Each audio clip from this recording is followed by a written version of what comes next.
Hey there, brilliant people. So today I want to talk to you about your superpower. So because your superpower is all tied up in something called flow state. Now, that's what I want to talk to you about. What is flow state? So, one of the ways that you can understand it is that for a lot of us, we tend to just run off like one neurotransmitter. So we tend to go into fight flight, and that's all of that, adrenal stuff. Sometimes we might be in dopamine. So we're just sort of chasing that next sort of sense of reward high all the time. But actually, flow state is more what I call a happy brain soup. So adrenaline is there, it's in the mix, to give you a little bit of strength. Dopamine is definitely in there because it gives you a little bit of reward, but you also have that serotonin in there, that sense of, safety and comfort. You have oxytocin in there because there's a sense of belonging. You've got endorphins in there because there's this sense of just, a natural high. There's anandamides in there because you're actually, even though you're doing all this amazing stuff, you're in a pretty chilled state. But all of these neurotransmitters are there. They're all working together in a perfect balance. So when we are in this flow state, which, is the term that they give to what, intuitives might call the co-creative flow, that's when we are realizing our superpower. So I want to talk about, what are what is flow state like and what are some of the characteristics? So here are 10 characteristics of flow state or of being in that co-creative flow. So the first thing is that you have a clarity of purpose. It's very hard to be in flow state without really having a clear focus. So having a clarity of purpose will give you that clear focus. The second thing is that because, as I said, its flow state is also connected to that co-creative flow. So because by co-creative flow, I don't just mean with other people, I mean with everything around you, like the whole universe, if you like. And so that creates a lot of synchronicity. When we are in flow state, synchronicity just tends to happen. It becomes kind of almost everyday stuff. So then the third characteristics is self-certainty. So when they talk about flow state, they give it fancy names like hypofrontality, which just means your prefrontal cortex is the part of your brain that tends to be giving you bit of a hard time.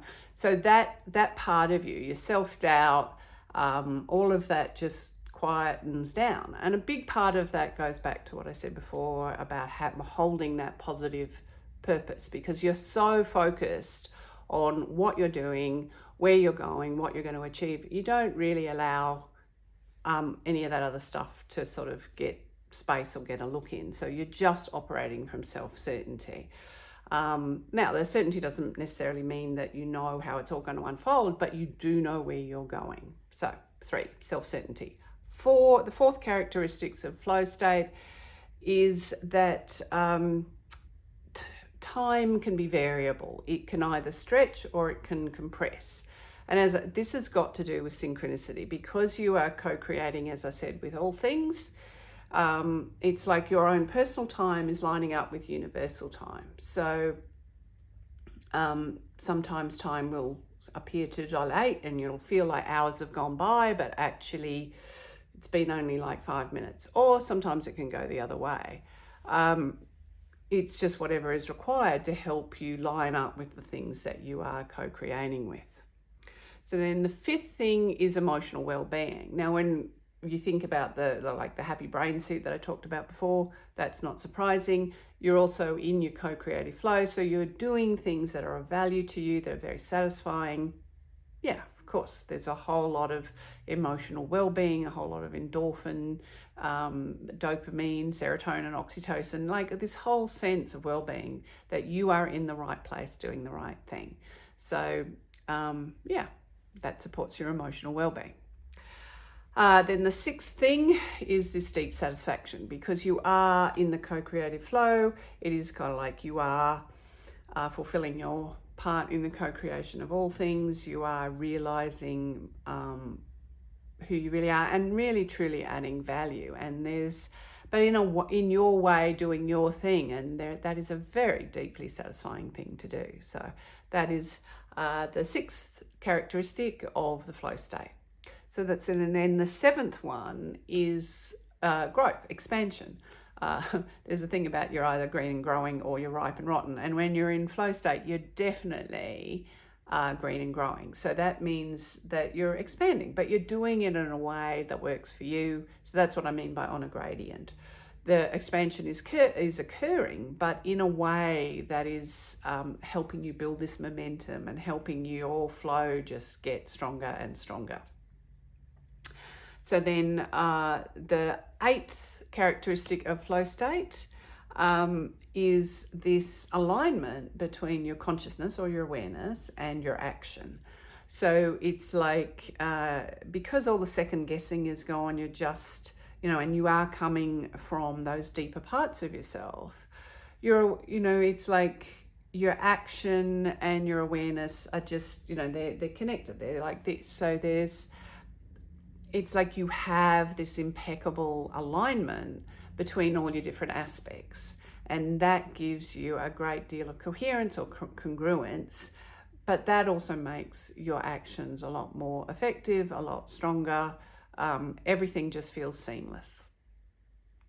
So the ninth thing, as I said before, you have this hypofrontality, you have self-certainty. So yeah, definitely the negative voices disappear. But that's not just your own negative voices. Of course, when you're in flow state, if you are around other people, you can't stop other people saying silly things. But of course, when we're in flow state, because we're so focused on where we're going and what we're going to achieve, even if other people are saying silly things, they just don't land, because that's not what we're focused on. We're so much in our own flow that if other people are saying or doing things that aren't in alignment with that flow, well, we just flow straight past it. It's what some of my friends used to call Teflon space. It's like it would just slide straight off, because your space, you are so much in flow, all that stuff becomes irrelevant in a way.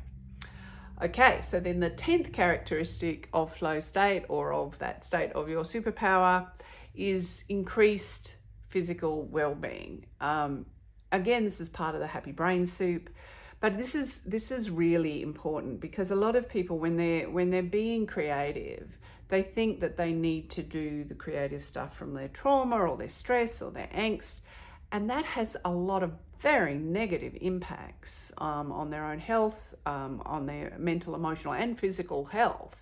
Whereas when you do creative stuff from flow state, actually the more you do it, the better you get, the stronger you get, your well-being just increases, because you're doing it from such a place of congruence. Every part of you is supporting every other part of you, and that's just brilliant for your well-being. So there you are.